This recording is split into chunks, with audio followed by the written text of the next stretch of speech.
Raise your fists together. I am somebody. I may be poor, but I am somebody. Red and yellow, brown, black, and white. We're all precious in God's sight.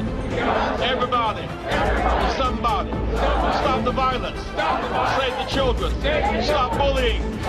Save the children. Hold your head high. Stick your chest out.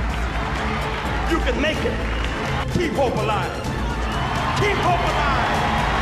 Keep hope alive. It is poetic that this historic organization, Rainbow Push, commences a new era while reflecting with gratitude on its rich legacy. We welcome you to the installation of Frederick Douglass Haynes III as the second president of Rainbow Push.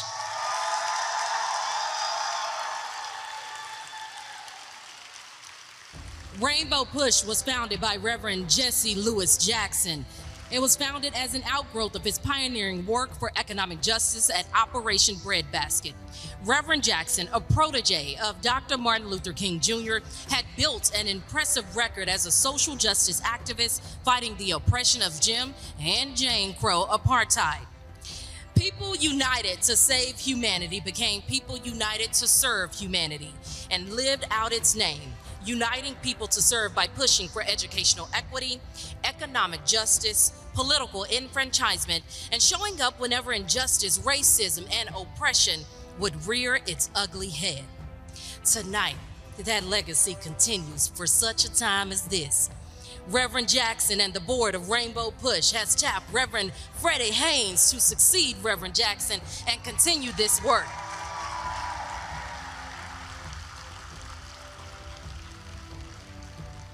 Now, Reverend Haynes has built a reputation for uniting Jesus and justice as a pastor, community activist, and faith leader. He has served at the church over 40 years, and the ministry of the church has been noted for her social justice activism under the leadership of Haynes. We are living in challenging, even chaotic times, and tonight we are witnessing the pivot of Reverend Jackson and the ascension of Reverend Haynes for such a time as this.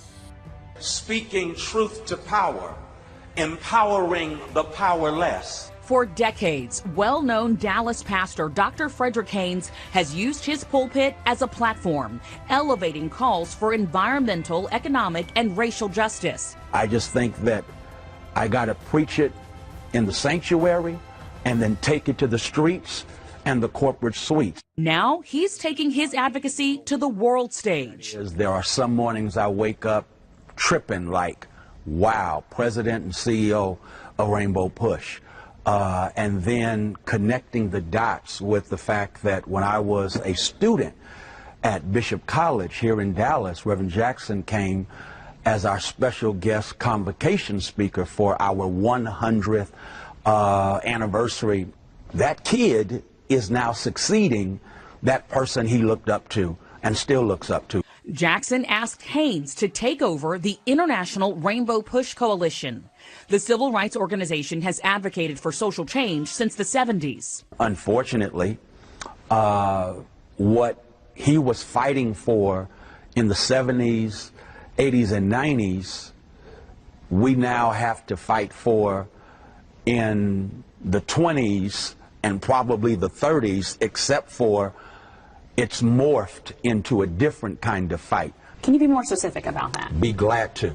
Sadly, we had more voting rights protection in '71 as a result of the '65 voting rights bill than we have in 2024. And as a consequence, one of the things we're going to be calling for is a voting rights, not just bill or law, but a voting rights amendment where the voting rights of citizens are protected regardless of the state that they live in. Sadly, where too many people find themselves living below the poverty level. And so we're going to push for not a minimum wage, but a living wage. Haynes says that fighting spirit runs through his veins. He's named after his grandfather, who named himself Frederick Douglass Haynes. He pastored Third Baptist in San Francisco, hosted the National Convention of the NAACP in the late 50s, hosted Martin Luther King Jr. Without question, I have been shaped, inspired by Black History and Black History Month. At just 16, he read the autobiography of Malcolm X, then galvanized crowds boycotting San Francisco schools. I just read Malcolm said you got to make noise. Now he's hoping the resources of Rainbow Push will amplify their calls for change across the nation and here. How do you see your leading this international organization impacting Dallas? What does it mean that you are here? Reverend Jackson kept saying, not only are you the one to do this because of your work, but you're the one to do this because you're in the South. And again, the movement for justice is going back south. A civil rights icon, passing the torch to the next generation of leadership. Unlike many in the civil rights history of our tradition, I did not come out the South. I was born and raised in Brooklyn, New York. I grew up in the Church of God in Christ. And when I was 12 years old, I had started watching the news a lot. I didn't go out and play with a lot of other kids because I was a boy preacher, and many of the kids didn't want to play with me because they didn't want to do mischievous things, and their mother and father would hear me preach on Sunday. So I would stay inside and watch the news a lot, and I became enticed with Adam Clayton Powell. And I wanted to know what that was all about. That was my kind of preacher. And my mother, being a staunch Kojic member, started getting concerned that I was getting in the world.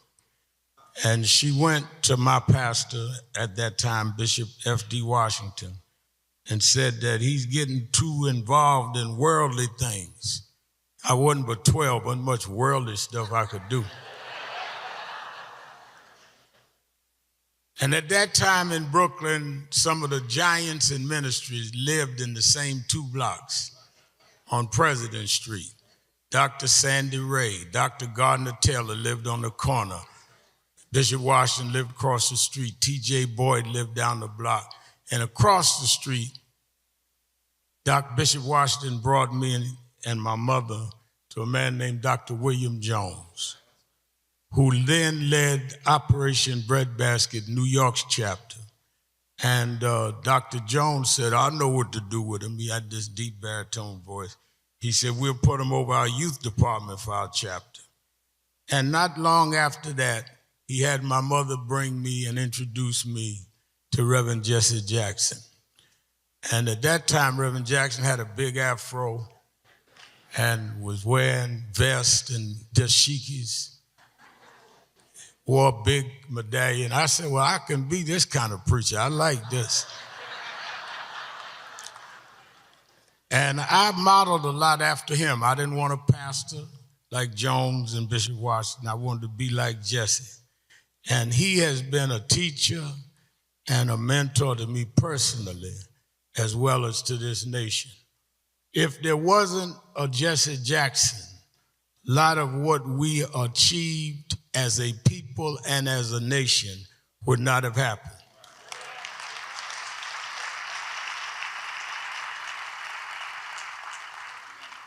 And he's meant that throughout my life. Jesse Jackson was there. When I was baptized Baptist, he was there. When I got stabbed, he came and was the first people I saw in the hospital. He walked me to my mother's casket when she died. I spoke at his mother's funeral. So when he called me, I remember 30 years ago in 1994, we were all in Dakar, Senegal for Leon Sullivan's conference. And Freddie, we went to dinner one night. Reverend Jackson took us to dinner, Jesse Jr., me, and Reverend James Meeks. And he told us, Amos Brown at the dinner table, he said, y'all are gonna be my disciples. And Junior said, I was the only one that believed it. I've been trying to act like that ever since. Don't look at me like that. You know you said it. But I want you to know when Michael Eric Dyson called me and said, I can't make Freddie sing, will you go? I said, yeah, sure, I'll go. I said, Freddie's been a soldier and deserves where all of us should show we with him. And the next thing I got is a call with Reverend Jackson, and sometime in the evening he talks a little with the Parkinsons.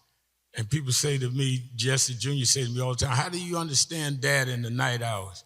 I said, well, if you grew up close as I was to James Brown, you can understand what anybody's saying.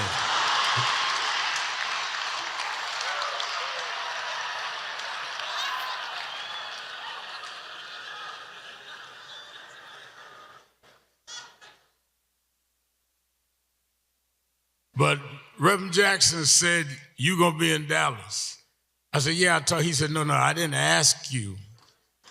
I told you you're gonna be in Dallas because there's nothing black folks have done in this country that Frederick Douglass Haynes was not there with us.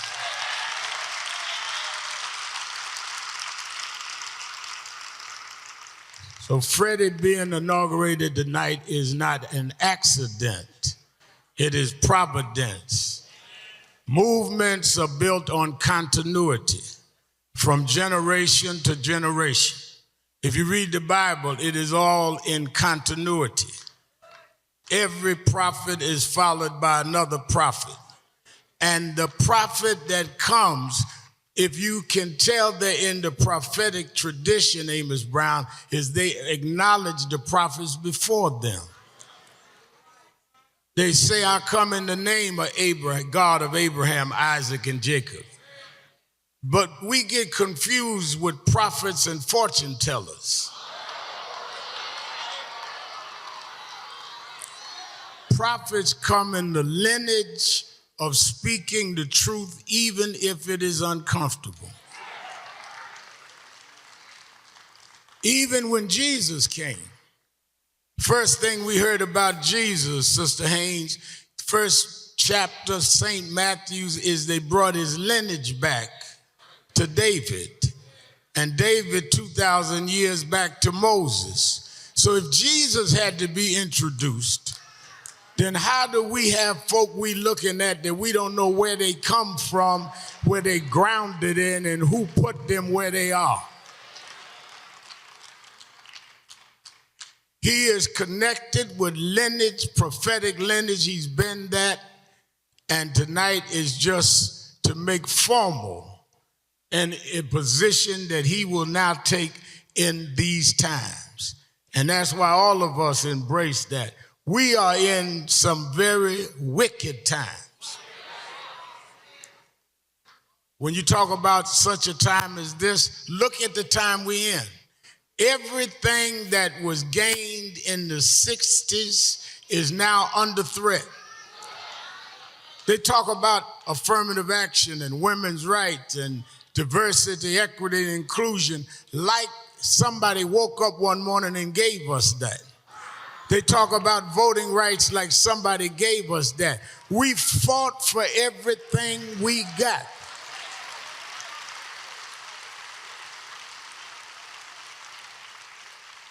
Civil Rights Act 64 was a result of struggles all the way from the early 50s. Some of us go to 2 or 3 rallies and act like that's the struggle. From the 54 Board of Education, Brown versus Board of Education, 55, Emmett Till. Then Rosa Parks sat down on the bus. It was laws against us. One of the reasons we demand DEA be saved, salvaged, and protected is we fought to change the laws. Why do we need DEA? Because there were laws against us holding certain positions, laws against us going to certain schools. When Rosa Parks sat in the front of that bus, she didn't break custom. They didn't get on the bus and teach her manners. They arrested her because she broke the law. And what they're doing right now in these times is bringing back laws to block us from the advancements that we got. They're making laws against diversity. They made a ruling in the Supreme Court against affirmative action. They're chipping away little by little everything that our fathers and mothers gained for us. And we're sitting around here with the illusion of inclusion. It's time to get to fighting again, and we need a fighter like Freddie Haynes. They're taking away voting rights, putting up impediments to our voting rights right here in Texas. Government voter ID, sending migrants to the cities with black mayors. And people shaking their head talking about what we gonna do. We gonna do what we always did. We gonna stand up and fight back. Nobody donated anything to us. We fought for everything we got, and we need to get back to fighting right now. And that's why I come to celebrate Freddie. Because we need fighters in the pulpit. We got too many political preaching punks in the pulpit.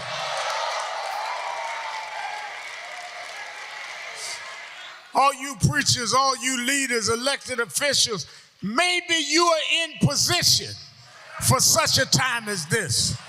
Don't use black history to talk about what happened. Use black history to make some black history.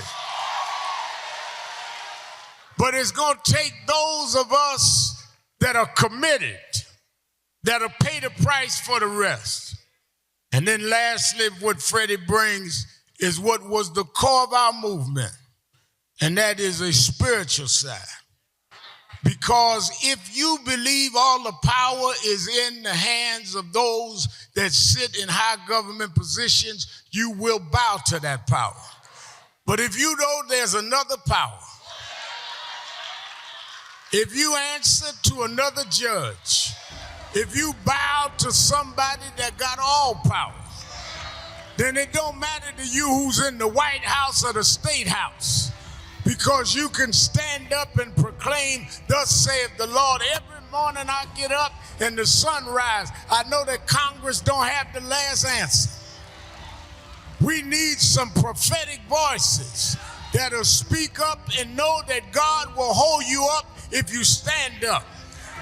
There is a God that still sits high and he looks down low, and he promised if we would but speak out, he'll give us the words to say, and he'd hold us on every leaning side. That's why Dr. King was effective. Spiritual leaders that understood they only had to answer to God. And I come to Freddie Haynes' inauguration to tell you we got to get back to a God-filled spiritual movement where we don't bow to the wicked in high places. A spiritual movement that know he'll make a way out of no way. A spiritual movement that'll say he'll make a way out of no way. Even if we don't have the budget, God will provide all of what we need. I know now why Mama was shouting. He walks with me.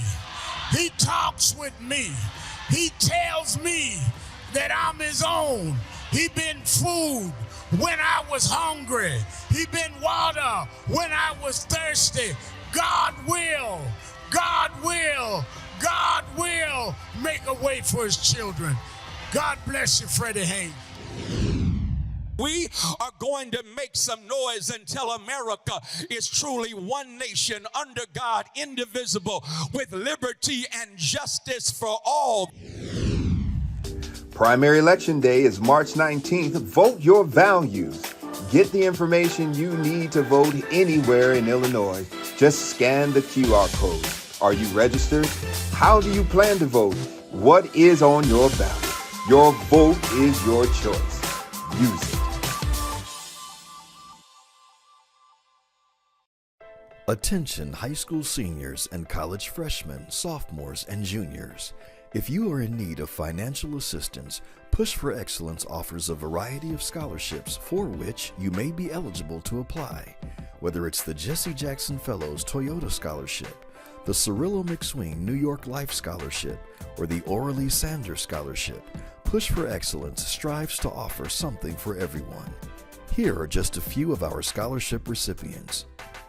Hello everyone viewing, my name is Chidi Osakwe. Dominique Davis. Julian Jones. China Mazam. Miles Chairman. Jalen Clark. Marcus Anderson. Jaden Reed. Kari Young. It's Megan Chu and I'm a Cirillo McSween Scholar. I want to take this opportunity to thank Reverend Jesse Jackson for all his support of my college education. Thank you for all of Toyota for helping with Reverend Jackson with the scholarship as well.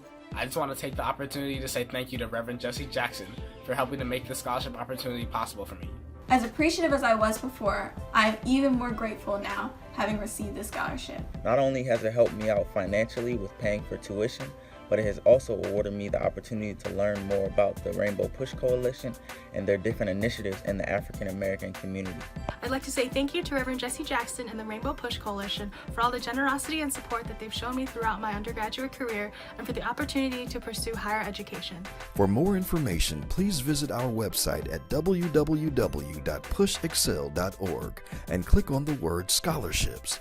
Thank you and keep hope alive.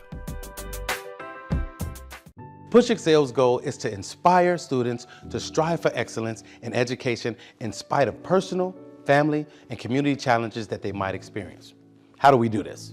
By advocating for educational policies that guarantee equal funding for all students without regard to race or economic standing. By engaging parents, students, and teachers in pursuing high-quality education and striving for educational excellence at every level. And by forging partnerships with community-based and public sector stakeholders in education. Now, Push Excel is a national model program with the purpose of connecting principals, parents, popular personalities, and students in a bond and to support students at every level on the educational ladder. Now, we want you to become a member of the Rainbow Push Coalition and Push Excel. Your annual membership can help us to change policies that impact students, colleges, and universities all around the country.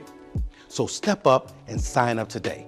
Membership is only $35, and if you're a student or a senior, $15. Just go to our website, rainbowpush.org, and push join to become a member or push donate to support the Push Excel program. You can also text the word Push Excel, that's PUSHEXCEL,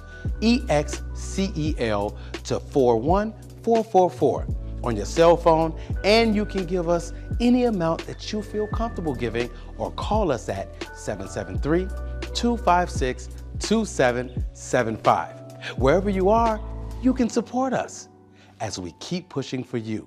And remember to keep hope alive.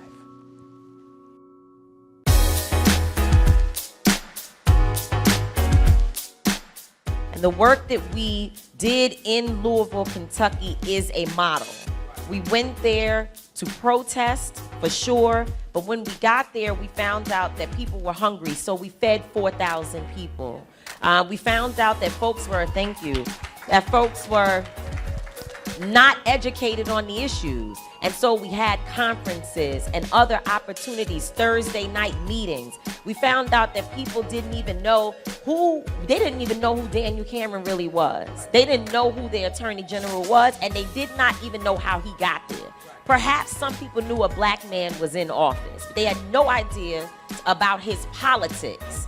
And so we went and knocked on thousands of doors every Thursday for Good Trouble Thursdays in the name of our leader, Congressman John Lewis. We went out there and we did good trouble work, knocking on doors, informing people about more than Breonna Taylor. We found out that folks were hungry, and we used to serve, pass out boxes at the Urban League, and then we found out folks were shut in, so we started bringing food to the community, knocking on the doors, dropping off the food, talking to the folks, educating them about policies and other issues, and of course getting them out to the protest. And we built a strong movement in Kentucky. Right now, when we go to Kentucky and we call for people to come out to show up at events or to vote, they show up.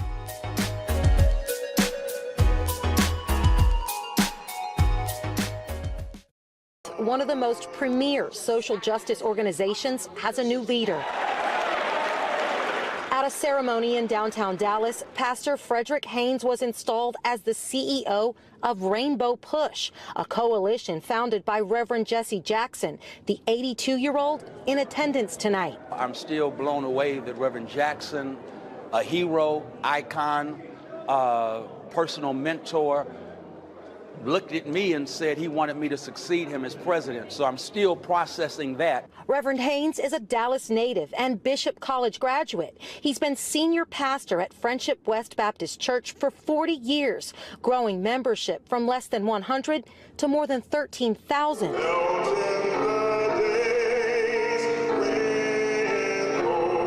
He'll continue his role as pastor and plans to lead the Chicago-based organization from Dallas, continuing the vision of Reverend Jackson. As well as adding to it one of the major crises of our time, and that is environmental justice. Unfortunately, too many people, their life expectancy is not determined by their genetic code, but by their zip code. Rainbow Push, or People United to Serve Humanity, is an international human and civil rights organization. The historic night attended by leaders like Reverend Al Sharpton and State Senator Royce West. No one can deny that Freddie is not the right person to lead this organization, given his track record of being involved locally and statewide and also on a national basis. So I stand here today to say thank you. First of all, I must say thank you to an amazing mother, a mother who has flanked me with her prayers while giving me life, and at the same time encouraging me every step of the way to be my best self, even when it went beyond the barriers or the bounds of what she perhaps expected. And so I thank you, Lynetta Haynes Oliver, for showing what it means to be a Delta diva with resilience, dignity, and class. I salute my wonderful mother.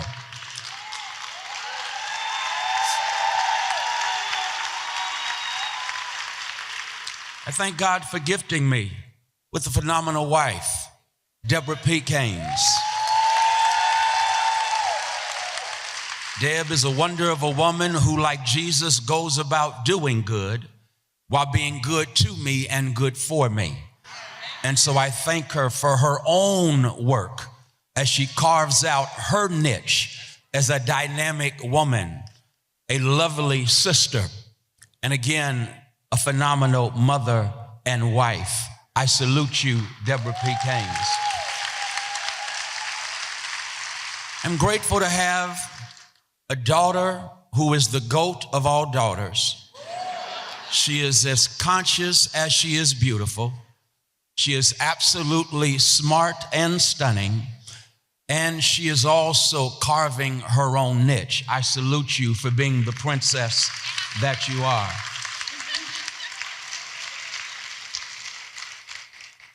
Willie Mays thanked Jackie Robinson. I want to say thank you to the Jackie Robinsons who have blessed my life. So many of you are here tonight, and I say thank you. Thank you so much to my amazing, awesome Alpha brothers. Thank you for being brothers I never had. Thank you for Epsilon Gamma, the Outlaw chapter, doing what only you could do in pledging me a week underground and then the rest of the time that was legal. Thank you to all of the Divine Nine members for showing us what it means to use your privilege for those who are underprivileged, to use what God has gifted you with to open doors for others. You indeed embody what it means to be divine.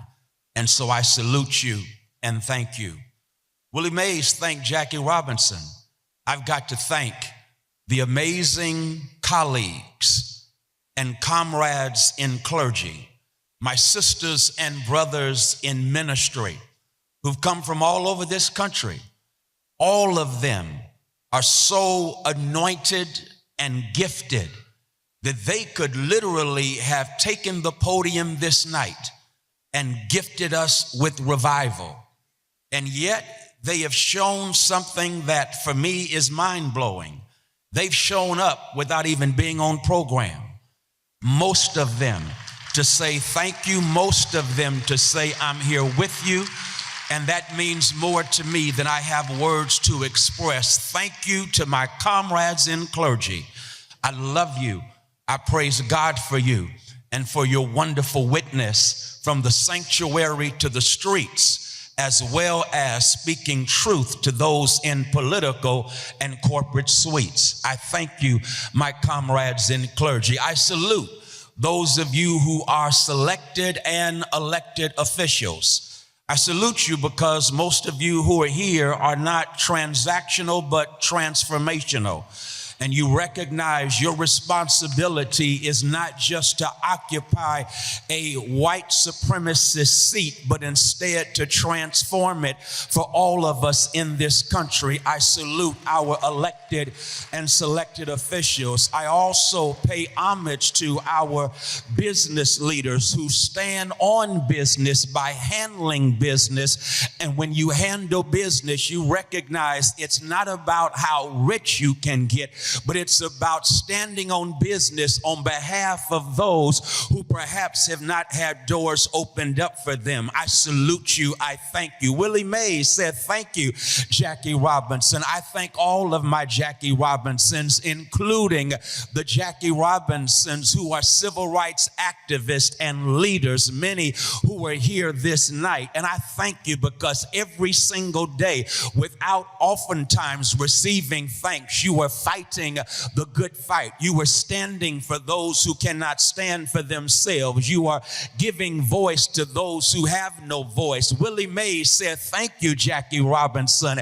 You are my Jackie Robinsons. I thank you. I salute you. I appreciatively applaud you. Also, I must say thank you to our amazing board chairs, John Graves and the amazing C.K. Hoffler, as well as other board members of Rainbow Push. Thank you for your leadership and doing what you do behind the scenes as well as on the stage. I have to take a personal moment now and say thank you to Jennifer Jones Austin, the daughter of a phenomenal preacher prophet, William Augustus Jones Jr., who, when Reverend Jackson shocked me and said, it's time for you to take over now as president and CEO of Rainbow Push, it was Jennifer Jones Austin, this justice-conscious sister attorney, who stood with me, walked me through the legalese of a transition,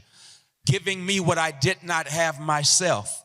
I thank you, Jennifer Jones Austin, as Willie Mays thanked Jackie Robinson. Thank you for who you are and for all that you do. Willie Mays said every time I cashed a check, I had to thank Jackie Robinson. I also want to say thank you to Dr. Amos C. Brown Sr. You got a little whiff tonight. That brother can go. He's a prophet without peer, true to his name Amos, which means burden.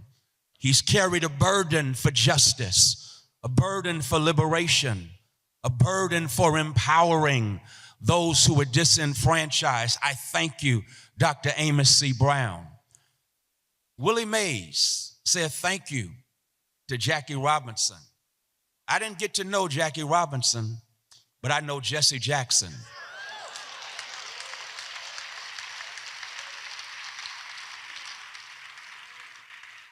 Reverend Jesse Jackson Sr. touched my life early, long before he met me.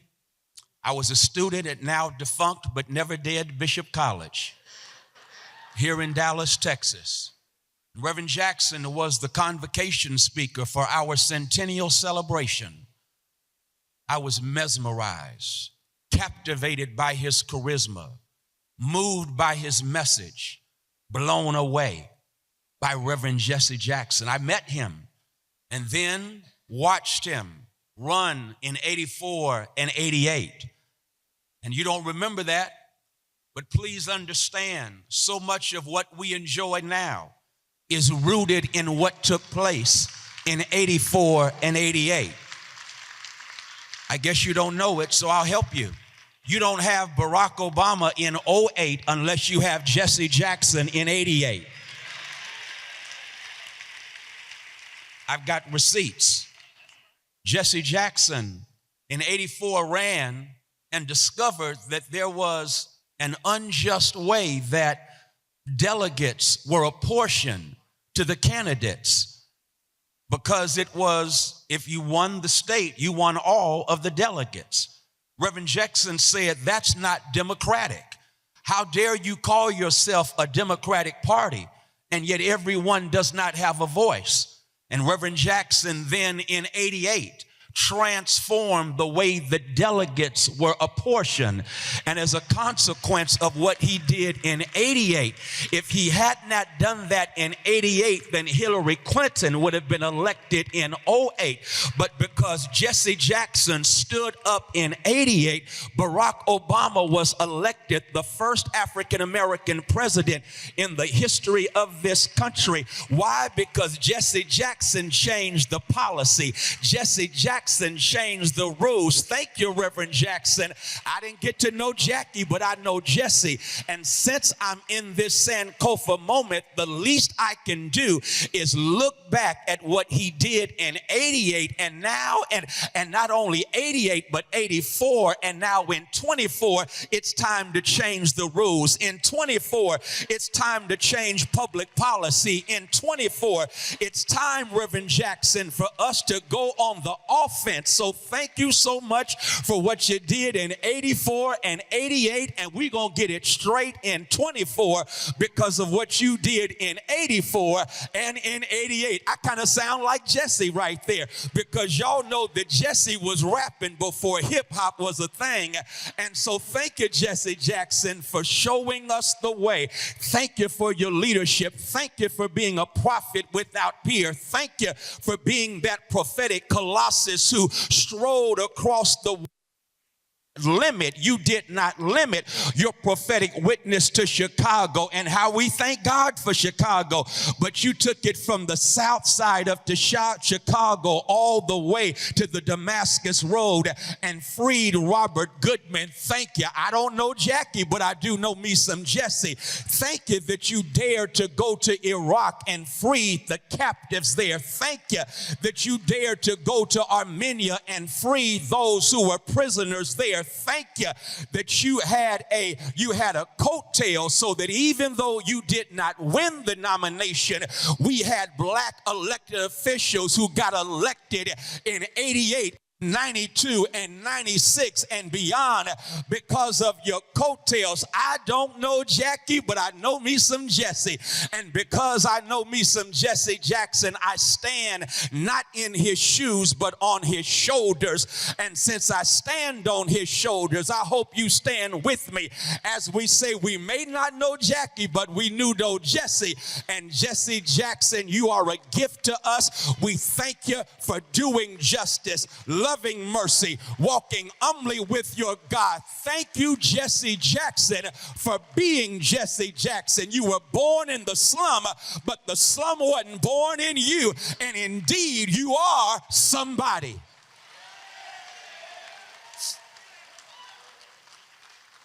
And so, I didn't know Jackie, but I know Jesse. And since I know Jesse, in this Sankofa moment, I close by simply saying, thank you to all of you. Some have said, I can't wait to see what you're going to do. This ain't a me thing, it's a we thing. We've had the gift of Harriet, Sojourner. We've had the gift of Martin, Malcolm, and Jesse. But God did something unique with them. God used them to set the stage for us to do this together. And so I ask you to join with me. I hope tonight all of you will join Rainbow Push. It's on our website. You can do that tonight. Take out a membership in Rainbow Push. I want to thank Jeffrey Allen Johnson for his generous gift from Eastern Star Church. Go and do thou likewise to each and every one of us. May we give generously to this work. Reverend Jackson says freedom ain't free. It cost. And here we are under the theme, for such a time as this. Wow. For such a time as this. De La Soul rapped about the reality of the times in which we live. De La Soul puts it like this: the times is hard and the stakes is high. With ungrammatical profundity, they understand the times. The times is hard. They're hard because we live in a country where right has become wrong and wrong has become right. And the politics of lying is, in a real sense, causing some to feel that what is a lie is the truth, and what is the truth is a lie. These are some times where the times is hard and the stakes is high. Stakes is so high that this year, this country will decide if we're going to go the way of neo-fascism, or will we continue to strive to become a democracy. The stakes is high and the times is hard. For 140 million Americans who live beneath the poverty level, the times is hard and the stakes is high. And so we're called upon to do something, to stand, to look back so we can move forward. Dr. Brown was too gracious and humble to share what really happened, the full story. There in 1977, in his first year as pastor of Third Baptist Church, as he said, because the San Francisco Unified School District was not engaged in a culturally responsive education and was dissing African-American teachers and administrators, Dr. Brown led a boycott of the public school system there in San Francisco. We had a boycott. We literally, black kids didn't go to school for a day. Guess what we did? We got educated without going to school, because Dr. Brown organized the black church in San Francisco. And instead of going to Lincoln High School, we went to Third Baptist. We went to Providence. We went to Macedonia. We went to black churches that day. What's the point? The point is that the state of California funds school districts by the number of students who are in the seats. And so we decided to hit the district where it hurt, in the pocketbook. And y'all, maybe that's what we need to do with our $1.3 trillion as an economy in this nation. Every now and then we need to go back to what Breadbasket did. Breadbasket said, if we cannot work here, we will not shop here. If our products cannot be on your shelves, we will not shop in this place. We have the power to do it. And so Dr. Brown led us in that boycott. We didn't go to school. We went to church and got educated. And then that night we gathered in a mass meeting at Providence Baptist Church. Dr. Brown had others speak, and then when he saw me walk in, he called me up. I was blessed to be a student of Homazell Davis, true Delta diva.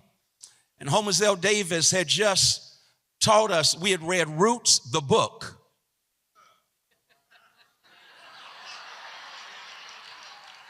We had read the autobiography of Malcolm X. Class was Afro-American literature. There's a scene in that book where Malcolm testifies. His father had been killed probably by the Klan.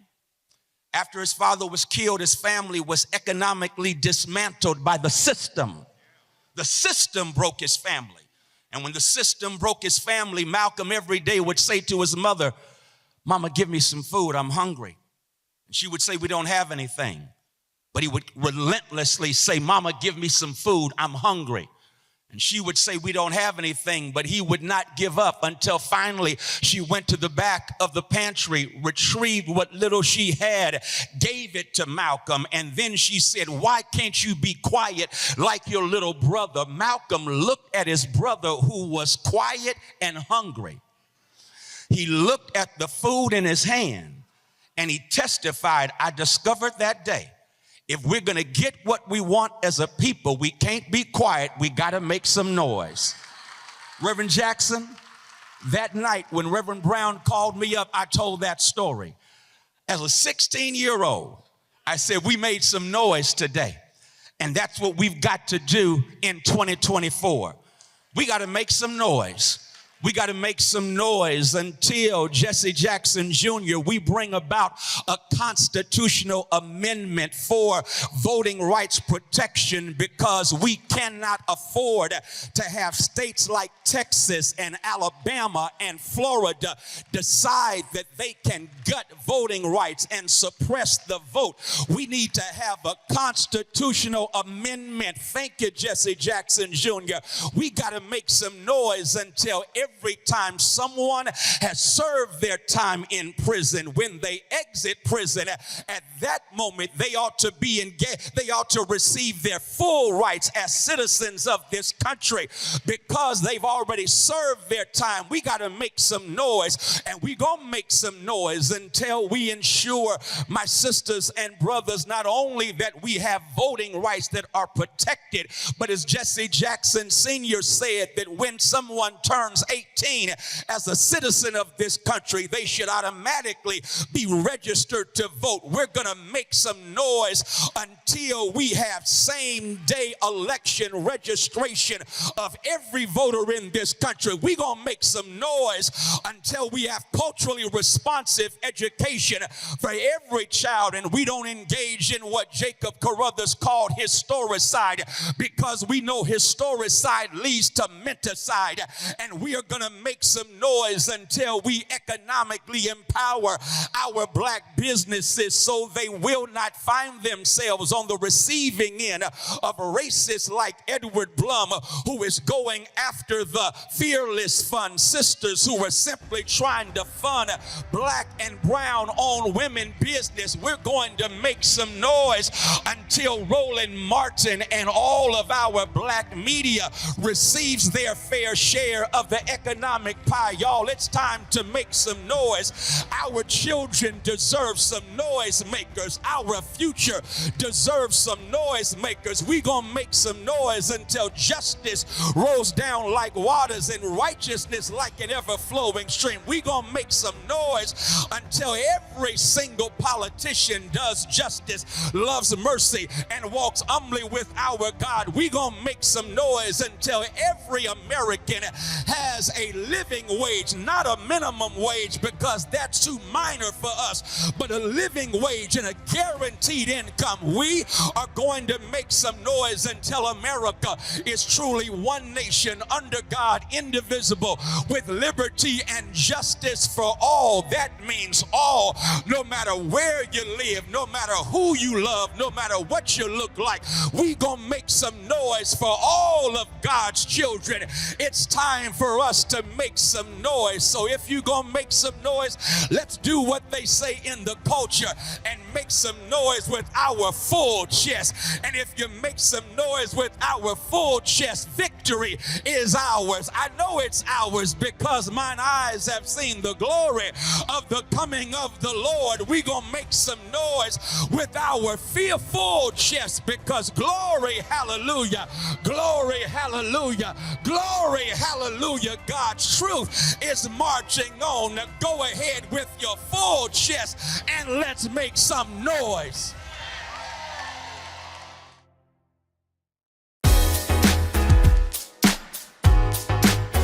We must have a faith that not only believes in, but as Dr. King called it, a love in action.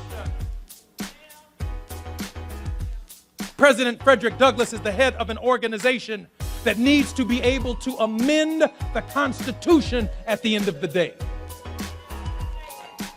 To amend the Constitution, you need 2/3 of the Congress of the United States.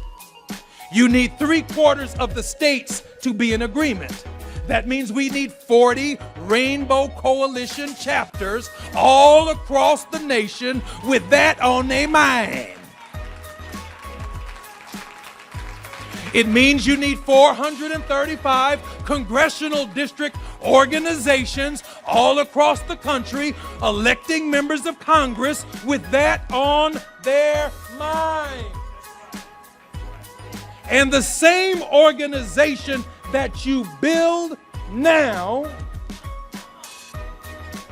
is the same organization President Frederick Haynes needs in 2028, 2032, 2036. So when he's President of the United States, we can put some people on the Supreme Court that can give us some social justice.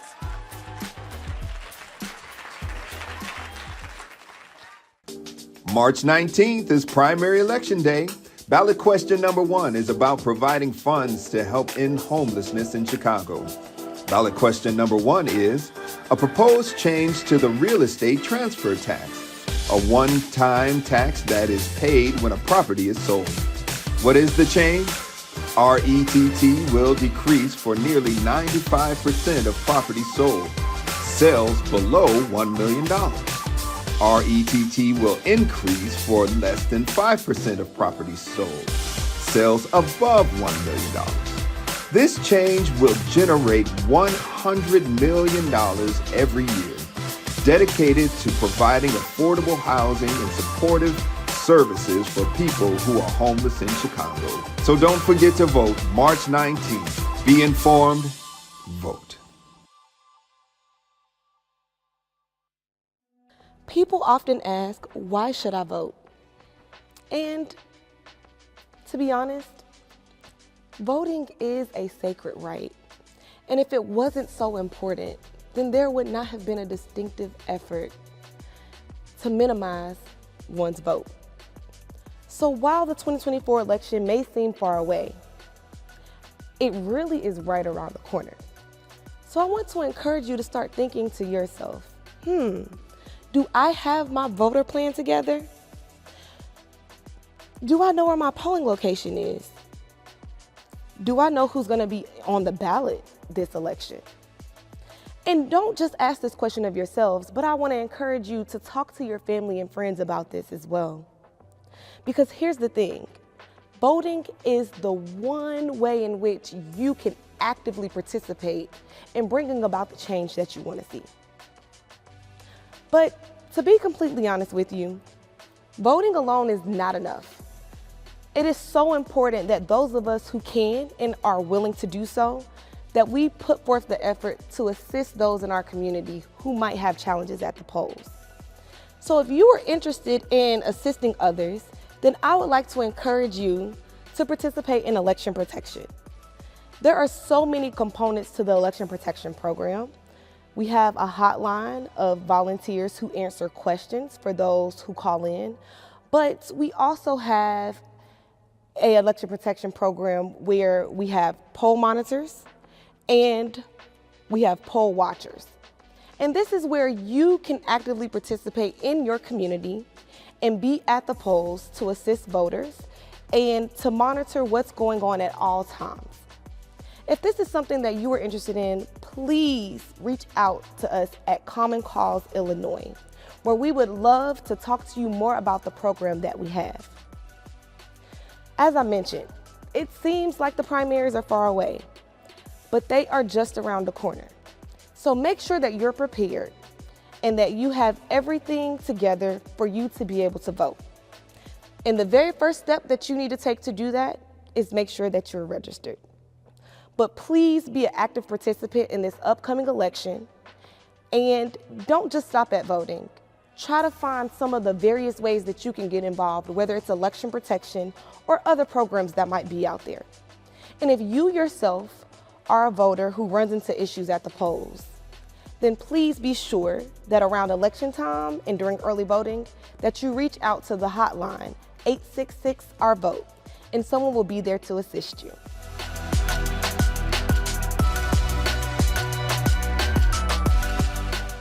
Thank you for tuning in to our International Saturday morning broadcast. We need your support. Here are ways to give to Rainbow Push Coalition. Text PUSH, P-U-S-H, to 41444 to support the work of Reverend Jesse Jackson Sr. and Rainbow Push Coalition. We're excited to get more people involved in Rainbow Push, supporting the programs of Push for Excellence and the Citizenship Education Fund. If you're interested in impacting public policies, if you believe in the scholarships that we give to thousands of students each and every year, you can become a policymaker by becoming a member of Rainbow Push right now.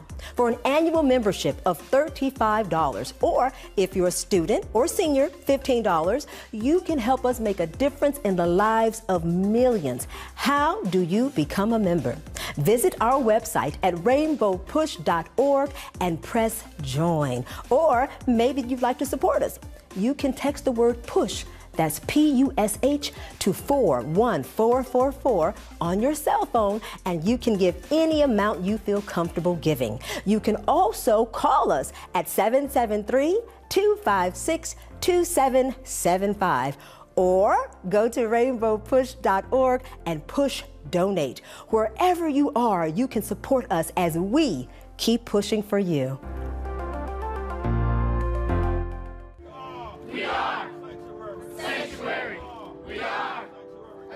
When I think of Rainbow Push, I think of two words: social justice. Education advocacy. Political empowerment. Freedom and equality. Corporate partnership. Stop the violence. Save the children. Don't get it. Shut it down. If we don't get it, shut it down. Political change. Inclusion, evolution. Progress, justice. Jesse Jackson. Keep hope. Keep hope alive. Alive. Keep hope. Keep hope alive. Alive.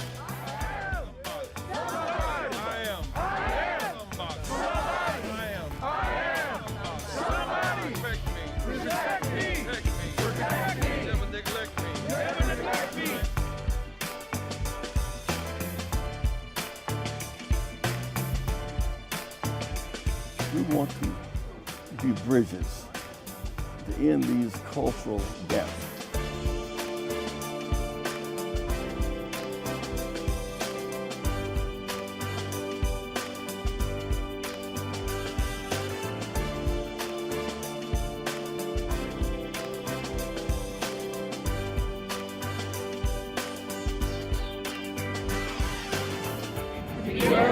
Going forward. By hope. By hope. Not backwards. Not backwards. By fear. By fear.